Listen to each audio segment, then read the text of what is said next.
अस्सलाम वालेकुम।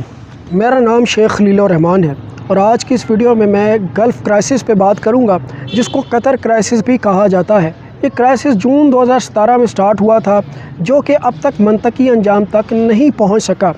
लेकिन रिसेंटली कुवैत के फ़ॉरेन मिनिस्टर की तरफ से बयान आया कि अब तमाम ही ममालिक जो कि इस कॉन्फ्लिक्ट में, इस क्राइसिस में इन्वॉल्व थे, वो सभी के सब इसका फ़ाइनल एग्रीमेंट चाहते हैं, अमेरिका के समेत। तो ये क्राइसिस अब मंतकी अंजाम तक पहुंचता हुआ नज़र आता है। आज की इस वीडियो में मैं आपको बताऊंगा कि ये क्राइसिस क्या है और इस क्राइसिस से कतर पे क्या इम्पैक्ट हुआ और इसका फ्यूचर क्या होगा। तो इस वीडियो को पूरा ज़रूर देखिएगा। अब जून 2017 में ये क्राइसिस जो है ये सऊदी अरेबिया की तरफ से स्टार्ट किया गया। सऊदी अरेबिया ने कतर को ब्लेम किया कि कतर जो है वो दहशतगर्दों को पालता है, दहशतगर्दों को सपोर्ट करता है और दहशतगर्दों पे फंडिंग करता है, और दूसरी तरफ जो कतर है वो ईरान को सपोर्ट करता है। और ये एक ऑब्वियस बात है कि अगर कोई भी मुल्क ईरान को सपोर्ट करता है तो सऊदी अरेबिया उसके ख़िलाफ़ ही जाता है, क्योंकि एक बहुत बड़ा कॉन्फ्लिक्ट शिया सुन्नी का अब तक ख़त्म नहीं हो सका। अब इस कॉन्फ्लिक्ट के नतीजे में सऊदी अरेबिया ने कतर के लिए अपनी एयर स्पेस भी बंद कर दी, लैंड के जो बॉर्डर्स हैं उनको भी ब्लॉक कर दिया, और जो समुंदर में बॉर्डर्स हैं समुंदर भी कतर के लिए बंद कर दिया।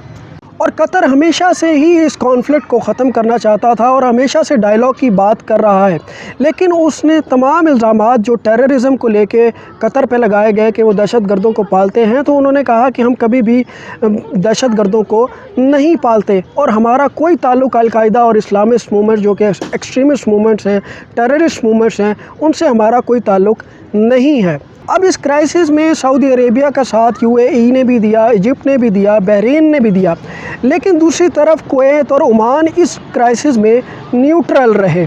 और इस क्राइसिस को ख़त्म करने के लिए कतर को 13 डिमांड्स पेश की गई कि आप अगर इन 13 डिमांड्स को पूरा करते हैं तो आपके लिए ये क्राइसिस ख़त्म किया जाएगा, बॉर्डर खोले जाएंगे और जो एयर स्पेस कतर के लिए बंद की गई है उसको भी खोला जाएगा।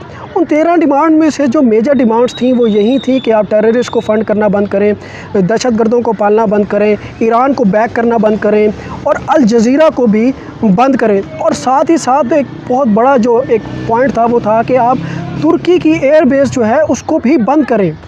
लेकिन कतर ने इन 13 की 13 डिमांड्स को मानने से इनकार किया, क्योंकि पहले ही वो कह चुका है कि हम टेररिस्ट को सपोर्ट नहीं करते, और दूसरी तरफ उन्होंने कहा कि ये हमारी सॉवरेनिटी के ख़िलाफ़ है, ये हम इन डिमांड्स को कभी भी नहीं मान सकते। अब इस क्राइसिस से कतर को बहुत नुकसानात हुए, जिनमें से मेजर नुकसानात ये थे कि कतर की जो स्टॉक मार्केट है वो 10% से गिर गई। फिर कतर को अपने रूट्स बदलने पड़े, क्योंकि एयर स्पेस कतर के लिए बंद कर दी गई, समुंदर के रास्ते कतर के लिए बंद कर दिए गए, ज़मीनी रास्ते कतर के लिए बंद कर दिए गए। तो कतर को रूट्स बदलने पड़े अपनी ट्रेड के लिए, अपनी इंपोर्ट और एक्सपोर्ट्स के लिए। उसके बाद एक बहुत ही बड़ा मसला जो कतर को फेस करना पड़ा वो फूड सप्लाई का था, क्योंकि कतर की जो फूड सप्लाई है वो 40% जो कतर की फूड सप्लाई है वो सऊदी अरब के लैंड बॉर्डर से कतर तक पहुंचती थी। लेकिन इससे भी कतर ने जो है बड़ी ही जल्दी इससे अपने आप को कोप अप कर लिया और इस चीज़ से बाहर निकल आए, क्योंकि तुर्की ने कतर का साथ दिया और ईरान ने भी कतर का साथ दिया, और फूड सप्लाई तुर्की और ईरान से कतर तक आती रही। अब अगर हम इस चीज़ पे गौर करें कि ये क्राइसिस ख़त्म करने की क्यों कोशिश की जा रही है, अमेरिका की जानिब से भी ख़त्म करने की कोशिश की जा रही है, सऊदी अरेबिया की जानिब से भी ख़त्म करने की कोशिश की जा रही है, अगर हम इस चीज़ का जायज़ा लें तो मेरे ख़्याल से कतर के साथ ये क्राइसिस इसलिए भी ख़त्म किया जा रहा है क्योंकि इसराइल को, मेरा ख़्याल है, हो सकता है कि इसराइल की जो रिकग्निशन और नॉर्मलाइजेशन का एक सिलसिला शुरू हुआ है, तो हो सकता है कि कतर को भी उस तरफ लाया जाए। दूसरी तरफ जो फ़ुटबॉल है उसका वर्ल्ड कप 2022 में कतर में मुनाकिद होना है, और तीसरी तरफ अमेरिका इस क्राइसिस को ख़त्म करना चाहता है। तो उसकी भी एक वजह है कि अमेरिका की एक मिलिट्री बेस मिडल ईस्ट में कतर संभालता है। लेकिन मेरे ख़्याल से इस क्राइसिस को ख़त्म करने की मेजर वजह इसराइल ही है।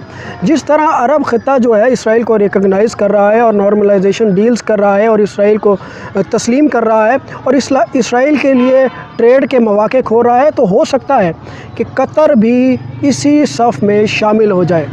खैर, अब तक के लिए इतना ही। मैं उम्मीद करता हूँ कि आपको कुछ सीखने को ज़रूर मिला होगा। मेरे चैनल को ज़रूर सब्सक्राइब कीजिएगा, वीडियो को लाइक ज़रूर कीजिएगा। Thank you.